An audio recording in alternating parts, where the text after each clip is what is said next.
Hablamos de salud. Hablamos de salud. Hablamos de salud. Hablamos de salud. Hablamos de salud. Hasta hace unos años pensábamos que esto de acudir al psicólogo y al psiquiatra era cosa de locos o de personas que estaban muy mal. Sin embargo, por suerte cada vez estamos más concienciados de que para tener calidad de vida y vivir una vida satisfactoria necesitamos cuidar nuestra salud física y también mental. A pesar de ello, todavía hay personas que tienen dudas a la hora de decidir qué profesional les puede ayudar más en su problema. Por eso, hoy dedicamos el espacio de salud a despejar dudas acerca de la diferencia entre psicología y psiquiatría. Isabel Fernández, ¿qué tal? Muy buenas. Muy buenas, Lázaro. Bueno, ¿en qué se encargan ambas figuras de problemas distintos, no? Habría que saber diferenciarlo perfectamente.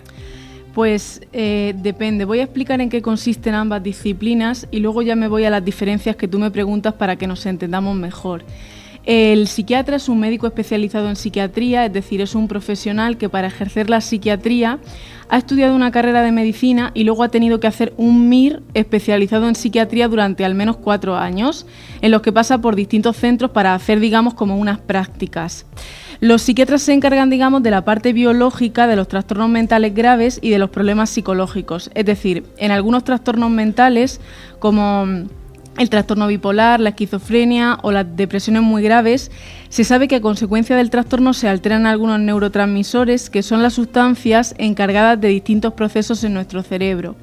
Bien, pues el psiquiatra, a través de la prescripción y la combinación de distintos fármacos, regula, digamos, esas sustancias y se encarga de esa parte biológica. Y luego, en cuanto al psicólogo, no receta pastillas porque se encarga de otro aspecto, que es el funcionamiento psicológico que hay debajo de los síntomas de los trastornos mentales y de los problemas psicológicos más leves. Es decir, pongo un ejemplo. Imaginad que, por ejemplo, que pues tenéis una depresión que os hace estar desmotivados, cansados, no tenéis capacidad para disfrutar de nada, no paráis de llorar, no podéis dormir ni comer, etc. Pues todos esos síntomas se producen porque la persona tiene un determinado funcionamiento psicológico, una forma de interpretar lo que le ocurre, una forma de interpretar el mundo que le rodea, el futuro, el pasado e incluso a sí mismo. Pues bien, se sabe que en todos los cuadros psicológicos hay un funcionamiento psicológico que puede estar alterado y que hay que corregir con ese tratamiento psicológico y haciéndolo pues irán disminuyendo los síntomas, que es lo que se manifiesta. Pues de eso se encarga la psicología. ¿Qué formación tiene el psicólogo? Bueno, pues como he dicho, la del psiquiatra la digo también. El psicólogo en la actualidad tiene que estudiar una carrera de 4 años y luego para poder ejercer como psicólogo tiene 2 opciones. Una es hacer un máster en psicología general sanitaria de 2 años, con el que practica mínimo en 2 centros para atender a pacientes, y otra es hacer una oposición que se llama PIR, que es parecida a las rotaciones que hacen los psiquiatras, así que he dicho. En cualquier caso, siempre que vayáis a escoger uno u otro, un psicólogo o un psiquiatra, mirad que en el lugar donde esté haya un numerito que es la habilitación o el registro sanitario. Eso os dará la prueba de que es legal y que no es un fraude.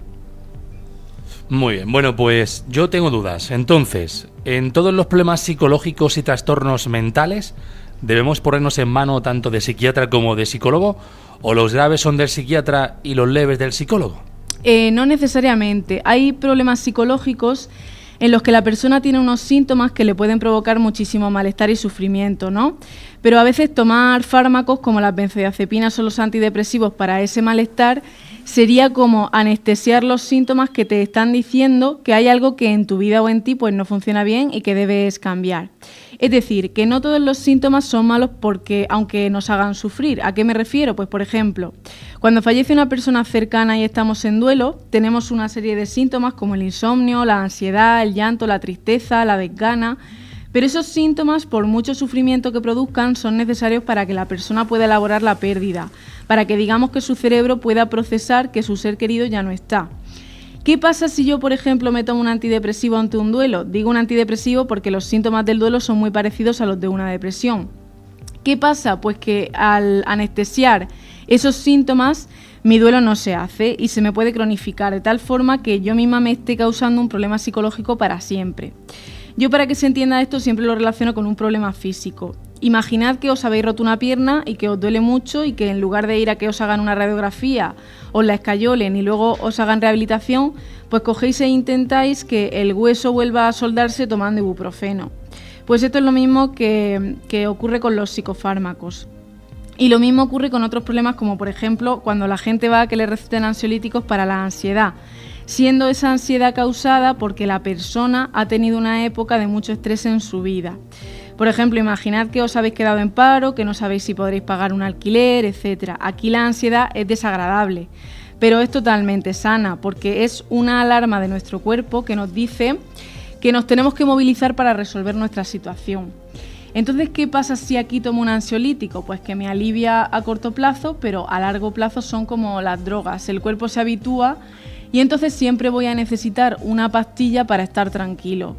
Cada vez voy a necesitar más dosis y si me la dejo me genera efecto rebote, es decir, me pongo mucho peor de la ansiedad.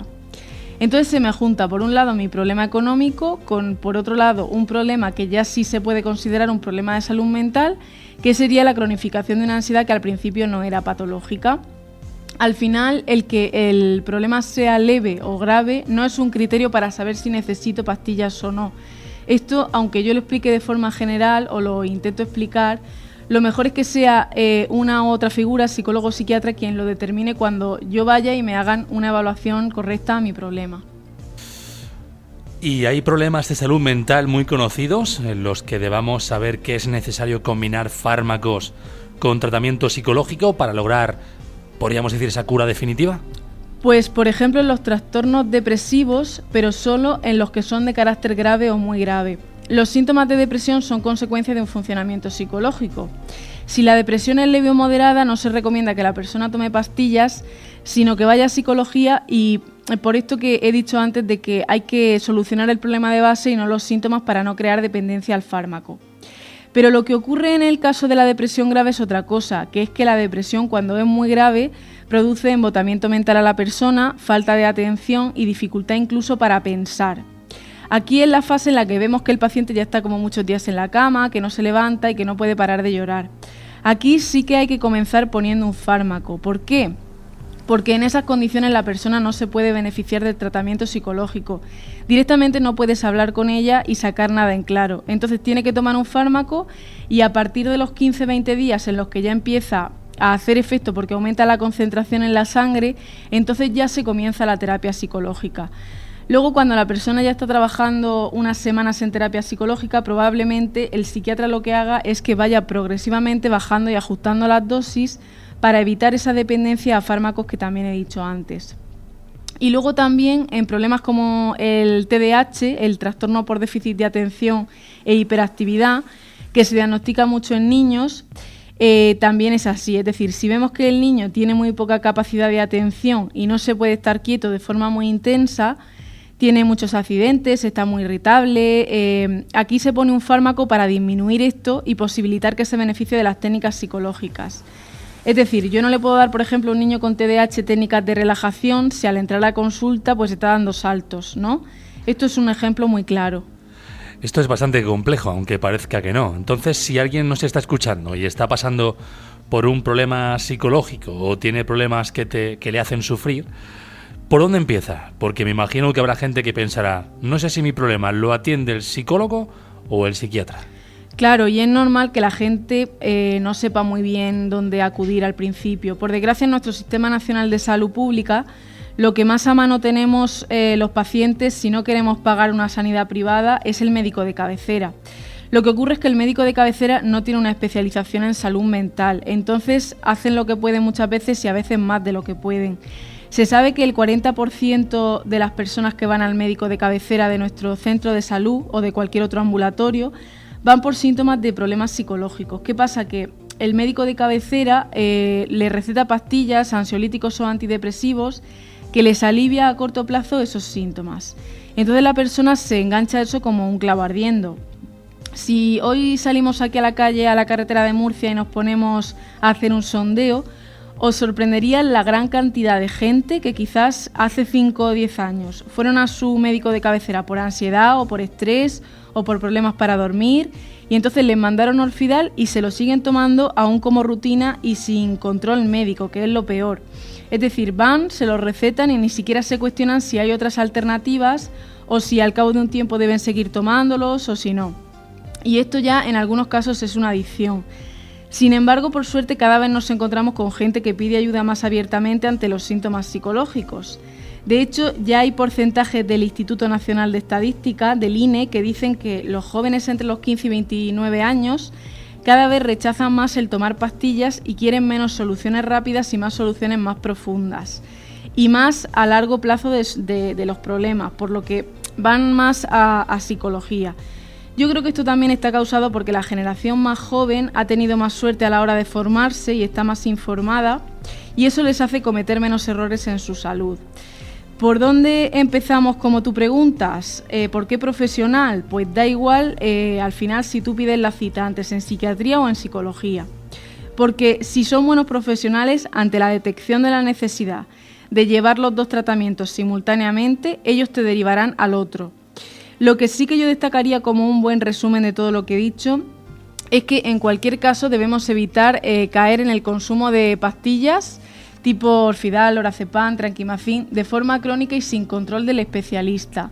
Es decir, tener en cuenta que estos fármacos os pueden ayudar durante unas semanas, mientras que buscáis otra solución más profunda y definitiva. Pero siempre debéis tener claro que lo que os he dicho de que a veces las pastillas son un alivio rápido contra los síntomas, como dice pues los anuncios del Frenadol y todo esto, pero no solucionan el funcionamiento psicológico de raíz. Con lo que cuando las dejemos volveremos a encontrarnos mal tarde o temprano. Si el médico de cabecera no os da toda la info, siempre debéis acudir a profesionales especialistas. Según lo que estás diciendo, según lo que yo he entendido, ¿es tomar fármacos una solución rápida para los problemas psicológicos y la psicología es como la lenta? Pues no necesariamente, porque como he dicho son una anestesia rápida, las pastillas contra los síntomas, pero no solucionan el problema de base. Además, parece que estamos poniendo como que el trabajo psicológico es muy lento y realmente tampoco es así. Hay muchas personas que ya notan una mejoría importante ya desde la primera sesión, solo con poder expresar lo que les ocurre, porque quizás en su entorno ni siquiera han tenido nunca la oportunidad de hacerlo. Ahí ya notas que en una segunda sesión hasta a la persona le ha cambiado la cara. Y luego, para lograr una mejoría significativa, hay problemas que con 5 o 6 sesiones la persona ya se da cuenta de cosas importantes y ya comienza a hacer grandes cambios en su vida, con lo que tampoco estamos hablando de un trabajo de años en la gran mayoría de los casos, sobre todo cuando son casos de ansiedad o de estrés, etcétera. Tema hoy bastante serio también, ¿no? El saber cuándo acudir, si al psicólogo, al psiquiatra. Y esperemos que muchas dudas de las que podamos tener en mente con esto podamos haberlas cortados casi de la raíz, ¿no? Pero bueno, es un tema muy complejo. Sí que es verdad que todavía hay un sector de gente que le cuesta un trabajo enorme incluso reconocer, visitar a un psicólogo. Parece que te toman como por loco. Sigue habiendo mucho estigma, pero cada vez estamos, ya de hecho, si os dais cuenta a través de las redes sociales y a través de los medios de comunicación, muchos famosos cada vez están diciendo más que han ido, porque están como visibilizando que en ciertas circunstancias de nuestra vida lo coherente es encontrarse mal y buscar ayuda. O sea que sigue habiendo estigma, pero cada vez por suerte menos. Deportistas, músicos, bueno, cualquier persona que tenga un fans, toreros, la palabra decir psicólogo es lo que más tienen cerca de ellos, para darle, yo creo que potencia y autoestima pura. Sí, de hecho, la selección española de fútbol, de baloncesto, de tenis, todas las selecciones de alto rendimiento lo tienen como, ya está la figura del psicólogo del deporte y lo tienen como un imprescindible, porque realmente ir a competir sin psicólogo es muy difícil.